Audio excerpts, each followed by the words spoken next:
अभी जो हम सिसवा बसंतपुर के सिसवा बाजार में खड़े हैं और यहाँ पर बुद्धिजीवी है और समाजसेवी लोग भी हैं और ये शिक्षक हैं जो बच्चों को शिक्षा देते हैं और इनके शिक्षा के बदौलत ही जो है अच्छा राष्ट्र की निर्माण होती है और भारत के लोकतंत्र में इनका अहम योगदान होता है। जानेंगे हम कि मौजूदा सरकार और जो 2005 से पहले की सरकार में अगर आपको रेटिंग देना हो 10 में तो आप कितने रेटिंग देंगे किस सरकार को?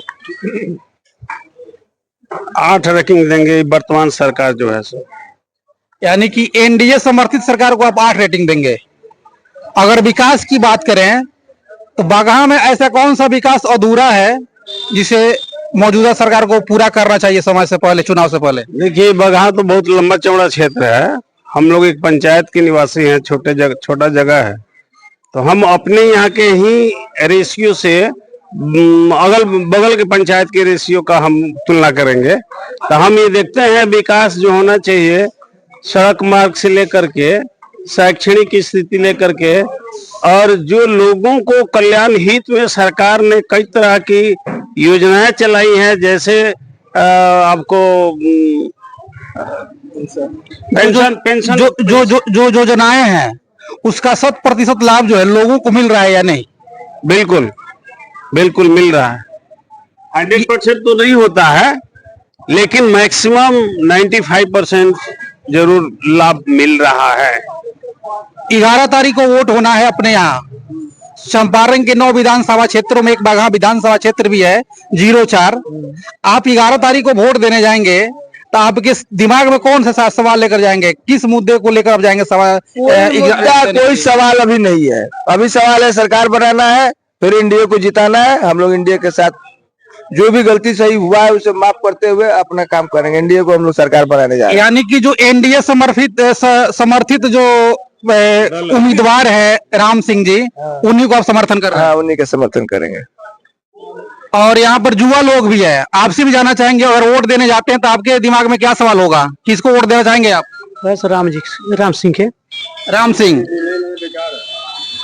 और ये चाचा हैं, हालांकि कहा गया है कि बुजुर्गों की जो सलाह होता है सर माथे होता है और उनका अनुभव ऐसे ही नहीं होता है, समय दिए रहते हैं। आपका अनुभव भी हम लोग लेना चाहेंगे। आप वोट देने जाएंगे तो आप किसके समर्थन में वोट देंगे? क्या सोचकर वोट देंगे? किसको वोट देना चाहेंगे?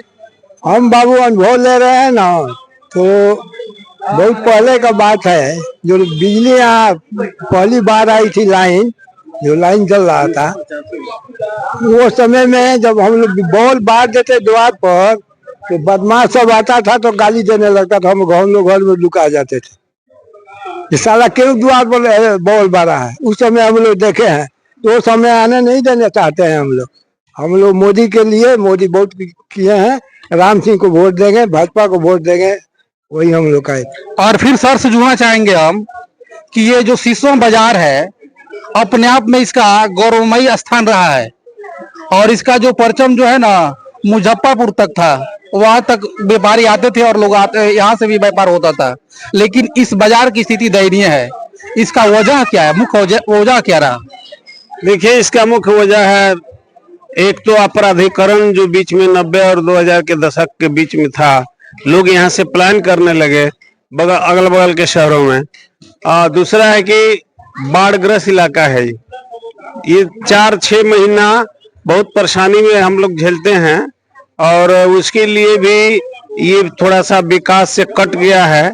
और अभी फिलहाल जो NH 727 है उस NH से काफी दूरी पर हम लोग हो गए हैं, तो ये भी एक विकास अवरुद्ध करता है। दूसरा, सिसवा पहले हमारे इस सिसवा में कुटीर उद्योग था जहां चावल का निर्माण किया जाता था और वो चावल पूरे पश्चिम चंपारण में मुजफ्फरपुर तक सप्लाई होता था। बेतियां जब यहाँ के चावल जाता था और यहाँ के व्यापारी जाते थे और ये लोग रेट तय करते थे तो पूरे बेतियां शहर में वो रेट लागू होता था। तो वो कुटीर उद्योग भी आज की तारीख में नहीं है और इसका मुख्य कारण अपराधीकरण ही है कि यहाँ के सैकड़ों लोग अगल बगल के शहरों में जाकर के निवास करते हैं और वहाँ उनका अच्छा अच्छा व्यवसाय चल रहा है। यानी कि सभी लोगों का एक ही कहना है कि अपराध का चरम स्थिति था और उससे लोग भय व्याप्त होकर इस बाजार को छोड़ते गए, दूसरे जगह पर आशियाना बनाते गए, अपने रोजी रोजगार का कार्य करते गए, जिसकी वजह से जो है ये बाजार जो है दिन प्रतिदिन बैठता गया और आज के डेट में जो है यह सिसवा बाजार अपनी विकास और पिछड़ेपन को लेकर आंसू बहा रहा है। ऐसे ही तमाम खबरों के साथ बने रहिए मेरे साथ।